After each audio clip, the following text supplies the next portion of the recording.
Hello, everybody. Good morning. It is Carrie with FHB and Me. A reminder, I am the me and FHB and Me. And every Monday, Wednesday, Friday, I have been coming on and sharing with you my confessions, obsessions, and life lessons from this not so secret gardener. FHB is my great great grandmother. She wrote The Secret Garden and Little Lord Fauntleroy, A Little Princess, and 50 other books, 1,000 short stories, and 15 plays. But here, I'm sharing with you some of my life lessons, confessions, and obsessions. And this morning, I want to talk about my most recent life lesson. And actually, I've been learning this for a while, but today, especially, I want to share it with you because it's all about rest and learning the signals for when you need rest. I'm actually supposed to be not in my office. I'm supposed to be at a writing retreat with my mother and some other friends, tucked away, finishing up my edits. And on Monday morning, I started to present with some of my Bell's palsy symptoms. If you don't know what Bell's palsy is, your nerve back here dies, and it affects kind of one half of your face. So I got it 3 years ago as a result of a throat infection, and I looked like a stroke patient for about a couple months maybe. And because mine was caused by a virus, it lives in my system.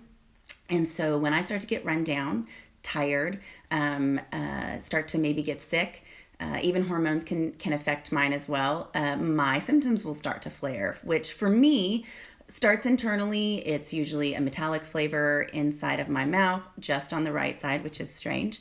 And I'll start to feel some of the tension in my face going away.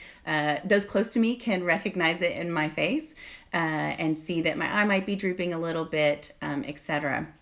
This time it actually took a step further, and I got a horrible cluster headache in my right eye because it's really your nerves starting to misfire, for lack of better terms. I'm sure there's a technical term for all of it. I am not a doctor. But I recognized immediately, and I do recognize immediately. I'm actually very thankful today for my Bell's palsy because it's a signal for me that says, Carrie, sit down, step back, rest. You're not giving yourself what you need. And even though I physically didn't feel tired or exhausted, these signals for me immediately reminded me that maybe I'm not getting the same amount of rest. I don't know about y'all, but my summer schedule changes very much, but I'm vigilant about waking up at 5:30 in the morning to do my Bible journaling and to do all the little things that I like to get done before the rest of the house wakes up. But because the lights are on outside, the sun is still up later here in Texas where I am. I forget that I'm not getting the same amount of rest, and I think that's probably what put me in the state that I am.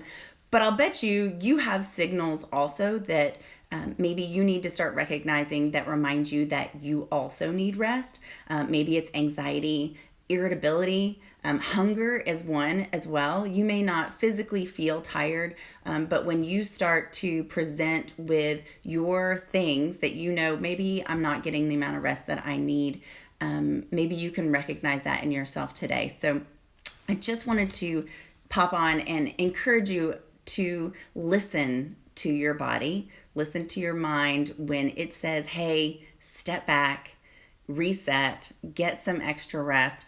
I'm personally doing that over the course of the next 3 days. I was supposed to be on a writing retreat, and instead I am almost pretending to be sick. I'm saying no to everything. I am not going to dinner with friends. I'm not going down to the river to swim with the kids. I'm just going to stay in my bed. I'm going to take naps all day long. Yesterday, I pretty much slept almost the entire day, and I woke up today at 9:30, which is crazy for me. I'm an early girl, so 9:30 just doesn't happen.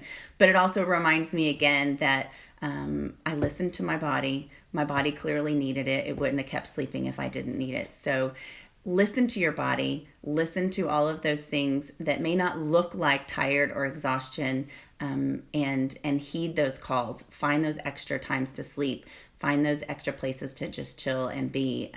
That way you can have the energy and the stamina to go grow those things that you really want to grow. Until next time, blessings and blooms from this not so secret gardener, FHB, and especially me. Thanks, guys. Have a good weekend.